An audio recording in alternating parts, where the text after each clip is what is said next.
lending money to poor people. Everybody thought it cannot be done. I said, well, I thought it can be done. So I started it and found out that it can be done.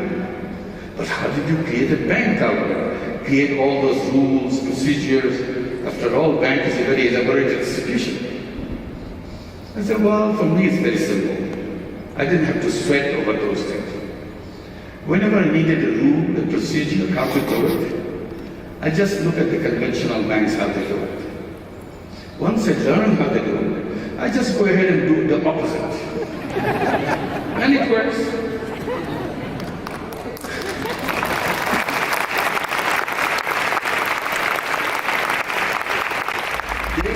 In our social business, not only is it a non-dividend company to solve human problems, it's also a business where investors can take back the money. Still the company continues because you have already started an engine which is a self-fueling engine. It doesn't stop. That's what the beauty of business. But theoreticians use this idea of business for a narrow purpose, to make money for individuals. I said, that's where we went wrong. Anybody can create a social business. This is not a very strange idea. It's a very simple thing. You can do very little. Social business doesn't have to be large scale. It's a small thing. You can do it very quickly. So we started doing that and saying that anybody who wants to solve the problem, he has to choose two choices. Either it can be done by charity or it can be done by social business, if you are interested in solving problems. Whereas conventional business is not interested in solving problems. They are so focused in making money, they will say, we have no time to solve anybody's problem. So in a selfish business, which is a conventional business, everything is for me, nothing for others. So we created social business, everything is for others, nothing for me, just the reverse. So I can be both. I can run selfish business, nothing wrong with it. I can also run selfless business, nothing wrong with it. So it's my choice. How much of my money will go into selfish business? How much of money will go into selfless business? I decide. It's my choice. And my theoretician friends tell me, it's not going to work because you are taken away from the economics. The very incentive which drives the economy forward. The incentive is the profit. If you take away the idea of personal profit, business will collapse. Nobody will be interested in business. I said, I'm not taking away anybody's incentive. I agree that profit is a big incentive. But it is not the only incentive. That's my only view. And I tried to explain, I said, making money is a happiness. That's why it became an incentive. So I said, making money is a happiness, but making other people happy is a super happiness. So you take a choice.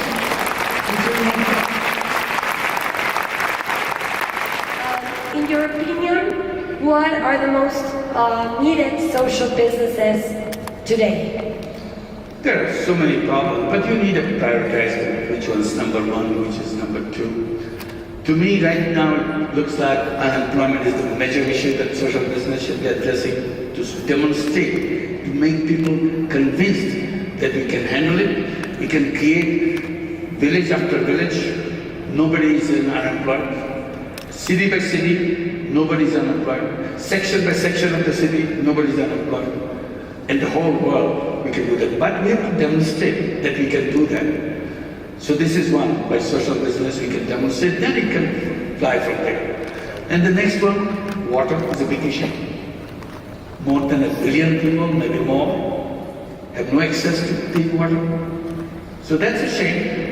And we have very social business models right here. One is right here in Mexico, Eco Alberto. Does a wonderful work. It's a social business. If this can be just replicated, can be scaled up to do this 1 unit here, 1 unit there, take a small part of Mexico, several village or one little town, that here will solve this problem of water because this social business idea already developed here.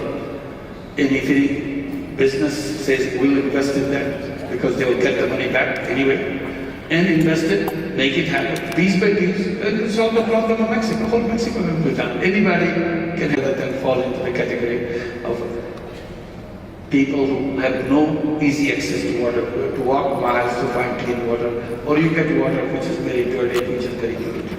So this is another one. Poverty is another one. What can we do these days to make people believe in the new economic models? The best thing to make people understand what the social business is someone to take the initiative and demonstrate it right in front of them. Like Bangladesh, is easy for us to explain because I mentioned that 85% of people of Bangladesh is under poverty line when we began our life as an independent nation. Today, we have less than 30% under the poverty line. So it's a long journey for us in a very short period. And we did that. And Bangladesh is one of the countries, I don't know how many of them, but one of those countries which have achieved Millennium Development Goal number 1. The goal is to reduce poverty by half by 2015. Bangladesh has achieved it 2.5 years before 2015. Already done.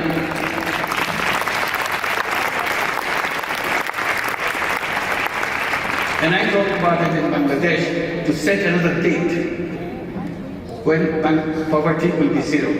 And we calculate and we say 2030 is the year when Bangladesh will come to 0 poverty. Not a single person in Bangladesh will be a poor person. It's possible because that's the way we're working.